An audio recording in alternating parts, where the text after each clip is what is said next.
Hi friends, summer అయితే వచ్చేసింది. పిల్లలకు కూడా హాఫ్ డే స్టార్ట్ అయిపోయిందండి. అలాగే వారికి వచ్చాక ఏదో ఒకటి తినడానికి స్నాక్స్ అయితే కావాలి కదా. నేను ఒక 4 డేస్కి సరిపడేవన్నీ కొంచెం కారపూస అయితే చేశాను. దానికోసము ఇలా 2 వెల్లుల్లి గడ్డలు, ఒక ఆనియన్, జీలకర్ర వేసి దీనిని మెత్తగా మిక్సీ పట్టాలండి. బాగా మెత్తగా జాలిలో వేస్తే కారేలా అంతగా మెత్తగా పట్టుకొని పక్కన పెట్టుకొని, మనం కారపూస కోసం తీసుకున్న పిండిలో తగినంత ఉప్పు, అలాగే కారం వేసుకోవాలి. నేనైతే 2 టేబుల్ స్పూన్ల ఉప్పు, 3 టేబుల్ స్పూన్ల కారం వేసుకున్నానండి. మీకు తగినంత వేసుకోండి. ఆ తర్వాత దానిని అవి రెండు కలిసేంత వరకు ఇలా కలుపుకోవాలి. మనం ముందుగా మిక్సీ పట్టి పక్కన పెట్టిన ఈ మిశ్రమాన్ని ఒక జల్లితో ఇలా అనుకోవాలి. అందులో వాటర్ అంతా కారిపోయేలాగా.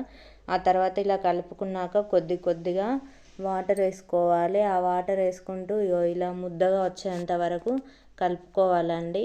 అలాగే మనము ఏ పావులతోటైతే కారపూస చేయాలనుకుంటున్నామో అవి ఇలా సన్నగా ఉండేలా చూసుకోవాలి. దీనితో ఇలా చేస్తే చూడండి ఎలా వస్తున్నాయో. ఆ తర్వాత హీట్ అయిన ఆయిల్లో వీటిని వేసి ఇలా గోల్డెన్ బ్రౌన్ కలర్ వచ్చేంత వరకు కాల్చుకుంటే ఆడే కారపూస రెడీ అండి. చూడండి ఎలా వచ్చాయో. వీడియో నచ్చితే like, share, subscribe friends. Bye.